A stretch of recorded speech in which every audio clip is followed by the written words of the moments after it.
लाहौर का जो मौसम है आजकल काफ़ी अच्छा जा रहा है। ये बताइए जब मौसम अच्छा होता है तो ख़वातीन शॉपिंग करने आती हैं। बिल्कुल बिल्कुल। उसका मजाज मौसम के लिहाज से होता है या नहीं खराब?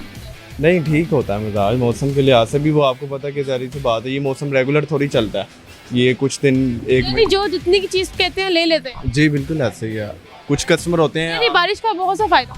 बिल्कुल ऐसे ही बिल्कुल ये बताएं कि जब बारिश को पता चलता है कि बारिश अमूमन घर में होने लगी है, पहले आंधी आती एकदम, फिर बारिश की माहौल बन जाता है, तो पता चलता है बारिश आने वाली, क्या तासुरात होते हैं? बारिश आने वाली है तो फिर तो हमें थरथलियाँ भर जाती हैं कि ये बारिश आ रही है। आपको पता है कि जब लाइट चले जाती है, यहाँ पे वो तो सिस्टम है नहीं है, ट्रांसफार्मर वगैरह पे कि आपको मसला बन जाता है लाइट का, तो फिर चार्जिंग बिल्कुल ऐसे ही है।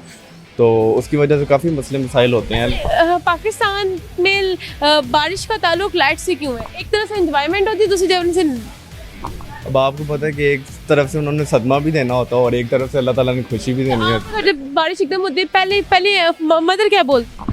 मदर यही बोलती हैं कि छत पे जो जो पड़ा हुआ सारा कुछ नीचे ले आओ। और इसके अलावा बहनें क्या कहती हैं? बहनें यही कहती हैं कि अब कुछ खाने वगैरह बाहर चलते हैं, मौसम इंजॉय करते हैं, चाय वगैरह पीने चलते हैं, कॉफ़ी वगैरह। मोबाइल चार्जिंग का कभी सोचे कि लाइट जैसी बारिश, लाइट के मोबाइल चेक हो और चार्जिंग इतनी कम है? हाँ, वो ज़ाहिर सी बात है, फिर तो टेंशन होती है, आपको पता है। अभी कभी टेंशन नहीं है कि सोचे पता नहीं अब सुबह लाइट आएगी, ट्रांसफार्मर टूट गया, लेकिन एक डेढ़ घंटे बाद लाइट आ जाती है? होता है, क्यों नहीं होता। अक्सर अब ये जो चले मोबाइल की बैटरी नहीं है। अब आजकल की जो सिचुएशन है, आपको पता है कि कब जब भी लाइट जाए ना तो हमें यही लगता है कि 2-3 दिन बाद ही आनी